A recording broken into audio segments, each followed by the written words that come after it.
1987 Constitution Preamble.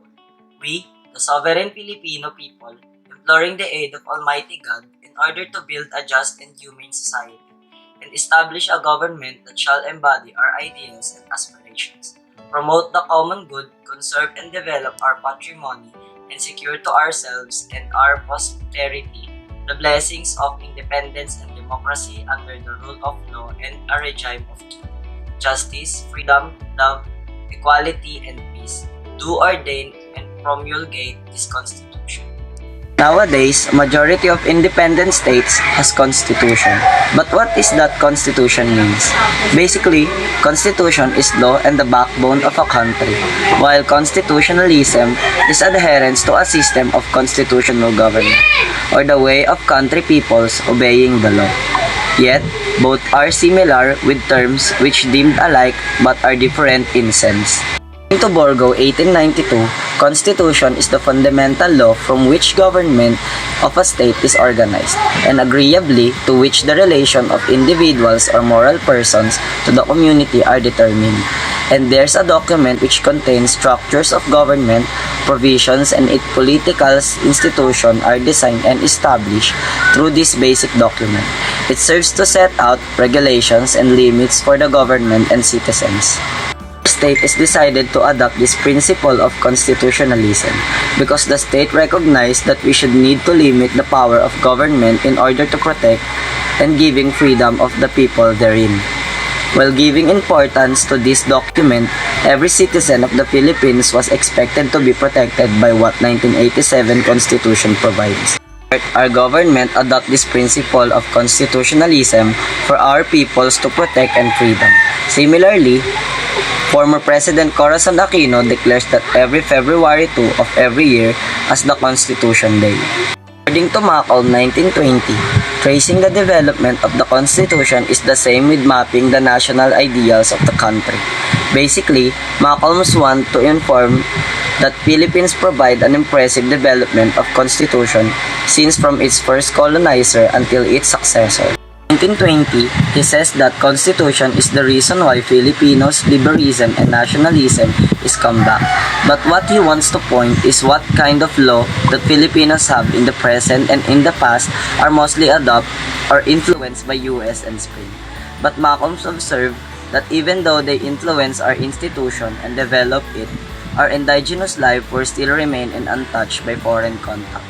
1899 Malalos Constitution. Regarded as the first significant Filipino document ever produced by the people's representatives, the 1899 Malalos Constitution served as the fundamental law of the first Philippine Republic from 1891 to 1901, a testament that Filipinos have the capacity to map their own course along with democratic lines. It was adopted by the Revolutionary Congress or Malalos Congress in November 1891 in the village of Baraswan near the city of Malolos, Bulacan. President Emilio Aguinaldo approved it on December 23, 1898 and promulgated on January 21, 1899. However, because of the war launched by the American in February 1899 and the subsequent invasion of the Philippines, the Malalos Constitution had never become widely effective, even though it left an indelible mark on the consciousness of the Filipinos, especially when its provisions relating to civil rights were adopted when American governed the country through laws. Nevertheless, this constitution, from the word of Malcolm, 1921, is principally of academic interest as a phase of Philippines constitutional development and as an indication of Filipino conception of democratic institutions. The Malalos Constitution, he claimed, was by no means an entirely original creation of Filipinos. Hence, so much pride and nationalism ever since, with President Emilio Aguinaldo words when he promulgated an order that this constitution should be complied with the executed in all its part because it's the sovereign will of the Filipino people. Or the Constitution placed limitation on unsupervised freedom of action by the chief executive, which would have hampered rapid decision making. As it was created during the fight for Philippine independence from Spain, however, Article 99 allowed unhampered executive freedom of action during wartime. Unsupervised executive governance continued throughout the Philippines-American War, which erupted soon after proclamation. Alculm 1921. 1935 Constitution. The Constitution was enforced as the fundamental law of the Philippines. From this was written in 1934. Established the Commonwealth of 1935 to 1972. Philippines 1935 to 1946 and later used by the Third Republic 1946 to 1972. The Constitution was written to ensure that the United States of America would live up to its commitment to grant the Philippines independence. As it states in the Section 10, that upon the expiration of the transition period, the President is directed to withdraw and surrender all rights of possession, supervision, jurisdiction, control, and sovereignty then existed and exercised by the U.S. in the over the territory of and people of the Philippines Island. Moreover, from the popular sovereignty established by the first constitution, according to Calo 1935, it was not surprising that the Commonwealth Constitution shall provide that the state shall be a republican state, where sovereignty must also reside in the people, and that from the people all government authority emanates. In fact, when it provides for the presidential system, he added, it showed that they impact the performance of American institutions. The Constitution had been subjected to two events of fundamental 1940 and 1947, and the Constitution was the best written Philippine character, Philippine Charter event, Calo 1930. With the political structures that was nearly comparable to that of the United States, a president elected at large for a 4-year term subject to one re-election. A bicameral Congress and independent judiciary will all part of the system. The Filipino imploring of the existence of divine providence. The ordain of the promulgate of this constitution in order to establish a government that will embody their ideals, conserve and develop the nation's patrimony, promote the general welfare, and secure themselves in their fraternity and the blessing of independence under a regime of justice, liberty, and democracy.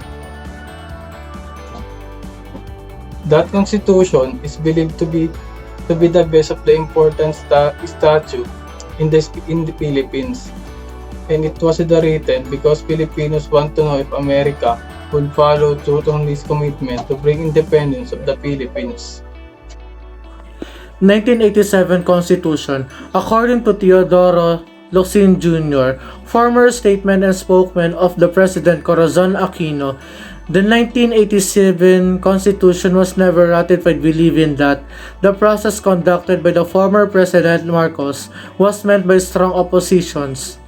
After the snap election which brought Aquino in presidency, along with President Marcos' declaration of his victory from the said election, President Aquino had no other option but to start anew and break from the vestiges of a disgraced dictatorship. Hence, through Proclamation Number 9 that created 1986 Constitutional Commission or CONCOM, this body was tasked the drafting of the replacement for the 1973 Constitution, comprising of 48 individuals who represented all sectors in the country and headed by Justice Cecilia Monzon Palma, the first woman appointed to the Supreme Court in 1973. The deliberation, Thereafter, the 1987 Constitution of the Republic of the Philippines was presented to the President Corazon Aquino on October 15, 1986. It was ratified on February 2, 1987 by a plebiscite. It was proclaimed in force on February 11, 1987. Matrix of the Constitution of the Philippines. The Malalos Constitution. Emilio Aguinaldo issued a decree on July 18, 1898, asking for the election of delegates to the Revolutionary Congress, which was another decree that was promulgated 5 days later, declaring that Aguinaldo would appoint the representatives of Congress because holding election was not practical at that time. Aguinaldo appointed 50 delegates, but this number fluctuated from the time to time. In accordance with the two decrees, Aguinaldo assembled the Revolutionary Congress in the Barasoin Church in Malalos, Bulacan on September 15, 1898. The atmosphere was festive, and the Pasig Band played the national anthem. After Aguinaldo had read his speech, congressional elections were held among the delegates that were present. The following were among the most important achievements of the Malalos Congress. First, on September 29, 1898, the Malalos Congress ratified the Declaration of the Philippines' Independence held in Kawit, Cavite on June 12, 1898. Number 2. The Malalos Congress passed a law allowing the Philippines to borrow 20 million pesos from the banks of the government expenses. 3. Malalos Congress established the Universidad Literature de Filipinas and other schools. Number 4. The Malalos Congress drafted the Philippines Constitution. Number 5. The Malalos Congress declared a war against the United States on June 12, 1899. The Biak na Bato Republic. President Emilio Aguinaldo established his headquarters in Biak na Bato in Bulacan Province. The news immediately spread throughout the country, and the revolutionaries were once more in high spirits. General Lanera, who was in Nueva Ecija, declared his support for Aguinaldo. In July 1897, Aguinaldo established the Biak na Bato Republic and issued a proclamation stating the following demands: expulsion of the priors and the return of the priors' lands to the Filipinos, representation of the Philippines in the Spanish Cortes, freedom of the press and religion, abolition of the government's power to banish Filipinos, equality for all before the law. A charter based on the Cuban Constitution was also drafted by Felix Ferrer and Isabel Artocho. It was signed on November 1, 1897. The Biak na Bato Constitution provided for the establishment of a Supreme Council that would serve as the highest governing body of the Republic. It also outlined certain basic human rights, such as freedom of religion, freedom of the press, and the right to the education. Emilio Aguinaldo and Mariano Trias were elected Supreme Council President and Vice President, respectively. In accordance with President Ferdinand Marcos' Proclamation number 1102, the 1973 Constitution was ratified on January 17, 1973, strengthened by the 1971 Constitutional Convention on December 1972, deemed ratified by the Citizen Assembly held on January 2, 1973. One of the most important events in the history that paved that way for enforcing these constitutions was the martial law that was declared by President Marcos, citing a growing number of insurgency its justification. He was about to end his second and the last term in 1973, as provided by the 1935 Constitution, but the new promulgated Constitution eventually through the Constitutional Convention. The drafting of the Constitution allowed him to remain in the position until 1978. Even after martial law was lifted in 1981, President Marcos continued to rule by the convince of being re-elected to 6 years term. However, a continued dissent was matched by the thousands of vocal opposition. that paved the way to more serious events, of which the most important was the 1986 EDSA Revolution, which eventually ousted President Marcos and proved the widow of former Senator Benito Aquino, Corazon C. Aquino, as the successor. The 1973 Constitution, composed of a preamble and 17 articles, provide for the shift from presidential to parliamentary system of the government. The Constitution vests the legislative power in the National Assembly. A Prime Minister is elected from among the members of the National Assembly and serves as the head of government and Commander-in-Chief of the Philippine Armed Forces. A President is elected from among the members of the National Assembly and serves as the symbolic head of state with a 60-year term. The 320 delegates meet from June 1971 until 13 November 1972, when they approved the draft of a new charter. While in the process of drafting a new constitution, President Ferdinand Marcos declared martial law on 21 September 1972. The draft constitutions was submitted to the citizens' assemblies from January 10 to 17, 1973 for ratifications. On 17 January 1973, President Marcos issued Proclamation number 102, announcing the ratification of the Constitution of the Republic of the Philippines. The above constitutions was amended in 1976 to 1980 and in 1981. There were minor amendments done in 1984. The text provided here incorporates this amendment. The 1935 Constitution was publicized in year 1935, approved by U.S. President Franklin D. Roosevelt and affirmed in a referendum by the Filipino people and publicized by the President of the Philippines, Manuel L. Quezon. The 1935 Constitution went into effect with a political structure that was nearly comparable to that of the United States. A president chosen at large for a 4-year term, a 2 legislative Congress, and an independent judiciary were all part of the system. A provision for women's suffrage, which grants women the right to vote and participate in Philippine politics for the first time, as well as the establishment of a Philippine Armed Forces for national defense and the formation of a national language is the distinctive features of 1935 Constitution. According to the Philippine Independence Act of 1934, this was done.